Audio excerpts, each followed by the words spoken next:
ভাই গরুর দাম কত? ভাই 1,20,000। এই মিয়া পাগল হয়েছেন? কি গরু কোন 1,20,000 টাকা? দেখতে মনে মনে দেওয়া যাইতেছে। না ভাই 1,20,000 তারা দিব না। ভাই আপনার গরু যে অবস্থা, 70,000 টাকা পাইবেন, পরে কিন্তু এই দামে কেউ নিব না। কাকা বাজার তো সুবিধা দেখা যাইতেছে না, আরো আঙ্গুটা এমনি মরা গরু, 70 দিয়ে দেন। কি যে কস। আচ্ছা ভাই নেন, 70 নেন। কি দিবেন? তাহলে আপনার আহেন, আমি আইতাছি। কাকা 1,00,000 দিয়ে দেন কাকা, 1,00,000 দিয়ে দেন কাকা, দেন না কাকা, দেন 1,00,000 দিয়ে দেন। আরে 1,00,000 দিয়ে দেন না কাকা। আরে ভাই আপনি গরু কিনবেন, আমারও কিনবেন না? আমরা 1,00,000 টাকা দিয়ে ভাড়া গরু কিনে দিতেছি, আয়েন আমার লাগে। ভাই অস্থির একটা গরু, আপনি নিলে 100% জিতবেন, আয়েন আমার লাগে। ভাই গরুর দাম জানি কত বলছিলেন প্রথমে? ভাই 1,20,000।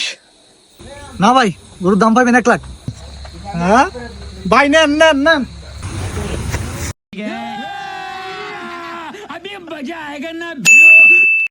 কাকা কিছুই তো বুঝলাম না, দাম মূল্য গেল 70,000, গরু লিয়ে গেল 1,00,000 টাকা দিয়া।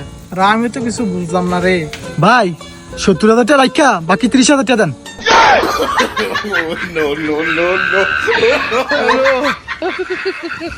ওরা কেন